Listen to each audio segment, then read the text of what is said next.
Welcome to Subramani.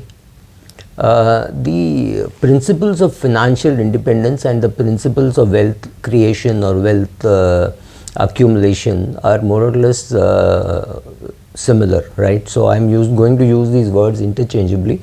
I'm not talking of early retirement, I'm talking only about wealth creation and or financial independence. So what are the things which are necessary to create wealth for financial independence? First is to have a plan. Unless you have a plan of where you want to go, you will not reach there, right?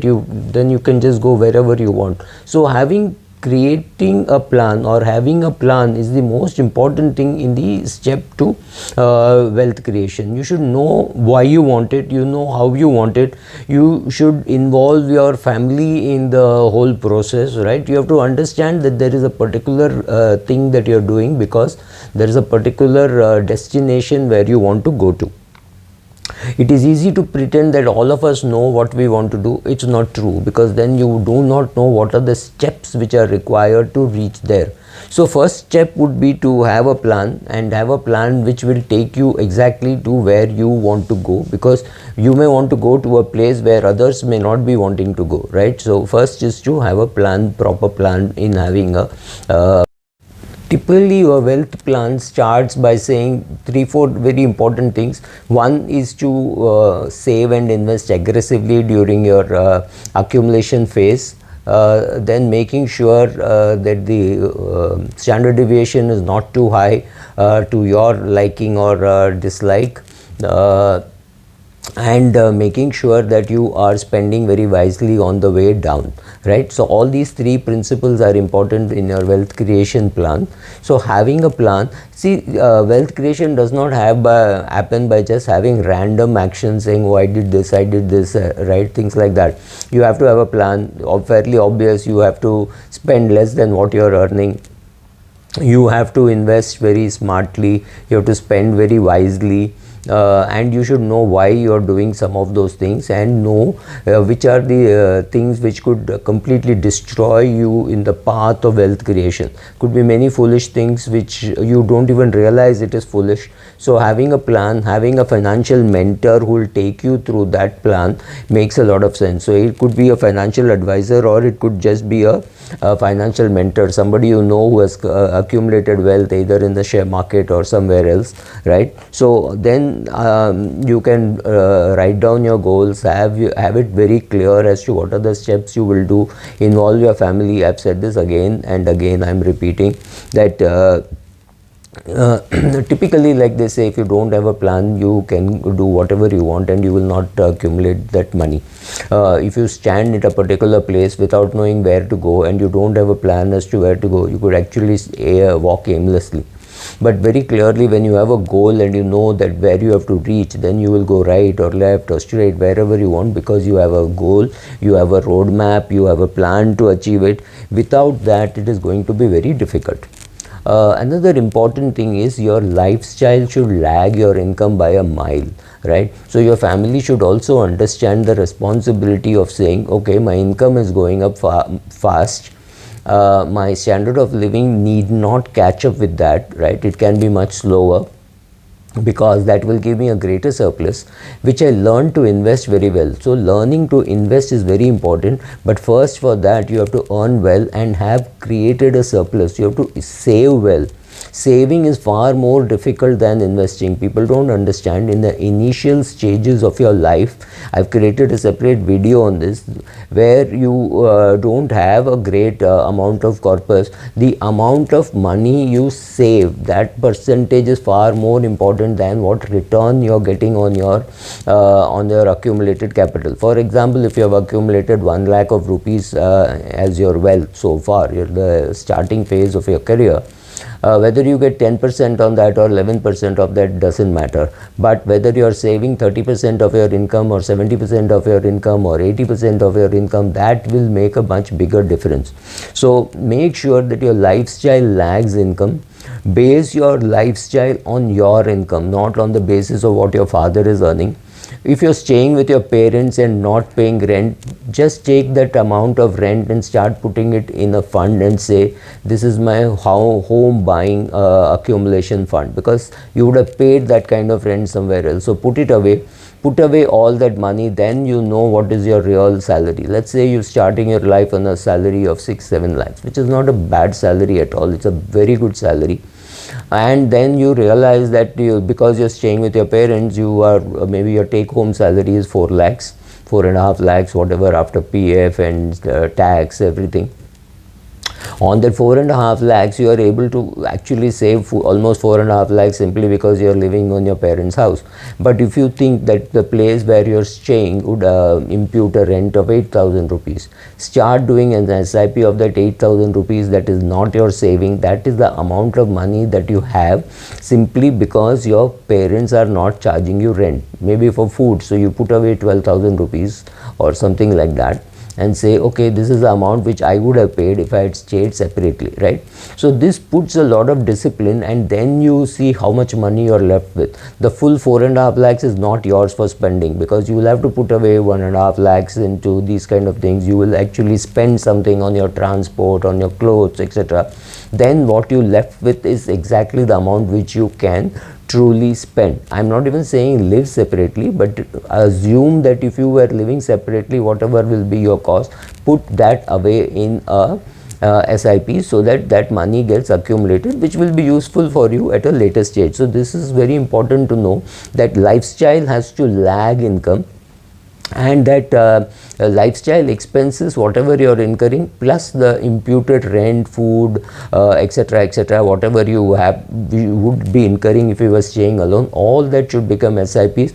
Based on that, if you start living your life, you will definitely lag your income, and that amount will accumulate to a decent size corpus tomorrow when you need to buy a house, if you wish to buy a house, right? So Benjamin Franklin said, if you know how to spend less than what you earn, you have the philosopher's stone on wealth creation. This sounds so simple, and if you think it is not so simple, just look around you. Look at the number of people earning 50,000 a month and spending 50,000 a month, and they would have very solid excuses. Oh, I need to do this, I must put my kid in this class, I must put my kid in that class. Whatever be the excuses, for every rupee that they spend, they have excuses.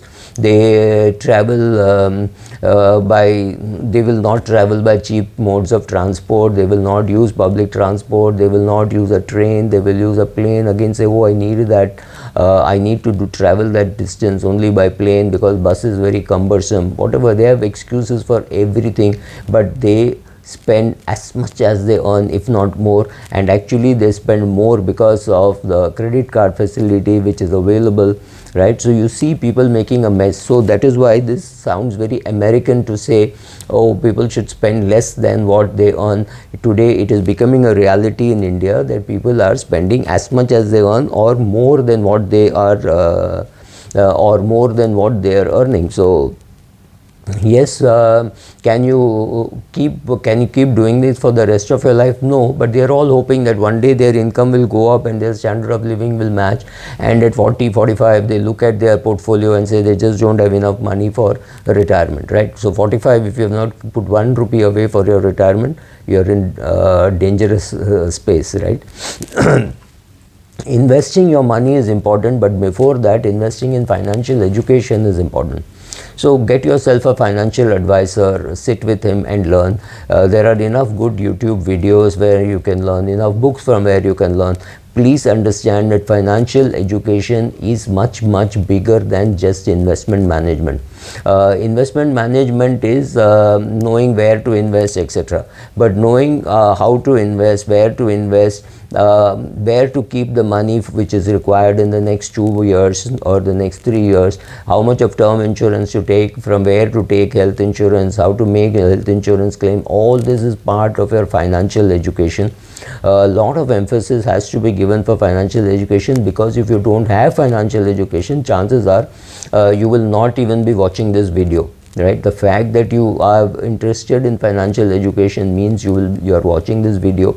So please learn about personal finance, please learn about investment management, sit with a good advisor and start learning the process, because if you are not interested in this, then chances are you will learn wrong things. You will think, oh, I can trade my way out of trouble, so I need some money, I will trade, and then you lose money. These people could be the voluntary contributors to the broker welfare fund. I've been a broker, I know what I'm talking about. So please understand that those steps of learning about personal finance may sound very boring, but if you don't invest in your personal financial education, chances are you will lose a lot of money, and the financial influencers, as we call them, with 7 years experience and 8 years experience, are telling you nice stories of how you can create a lot of wealth in the short run in the equity markets. There may be shortages, there may not be there may be shortcuts, there may not be shortcuts. I do not know of the shortcuts, so it's a huge limitation. Maybe you should find some other video where they teach you the shortcuts to create wealth. I don't know them, I have not taken them. Since I don't know them, this is the wrong place if you are looking for short-term steps to wealth creation. Another important thing is to say, oh, I saw this video by Subra, it is fantastic, I must do this, but I will do it at a later date. It's very, very addicting to procrastinate what you're doing, right? So procrastination is sin in the wealth management business. If you're here to create wealth for yourself, don't procrastinate. Whatever it is, whether it is taking term insurance, whether it is taking health insurance, whether it is starting your SIP, whether it is starting your financial education. And if you are starting to financially educate yourself and you are already married, then please start the journey together. Your wife is a very important part of this journey, or your husband is a very important part of this journey, because once you don't both of you don't understand personal finance, it becomes a pretty big mess. You then do things which can be disastrous, like buying a house. I've seen these kind of mistakes of buying a house with husband and wife both assuming that they will continue to work, then one person losing the job, or the wife getting pregnant and not being able to work long enough to pay the EMI, so then struggling with the EMI and real estate prices going down. All these combinations happen. So when you have borrowed money, you have to assume that till the loan is repaid, both of you will earn an equal amount of money, or saying, okay, or you're old enough that your children start contributing to it. Something should have to give for you to make money, to create wealth. And the most important thing is, procrastination is sin, right? So don't make any of these assumptions. Just go ahead and do what you have to do it now. Start learning financial education now. You cannot keep postponing it and hoping that one day you will be able to do it. No, the more you delay, the higher is the cost of delay, right? I've done videos on the cost of delay, and procrastination is clearly the grave building that you are doing for yourself if you don't start on time, right?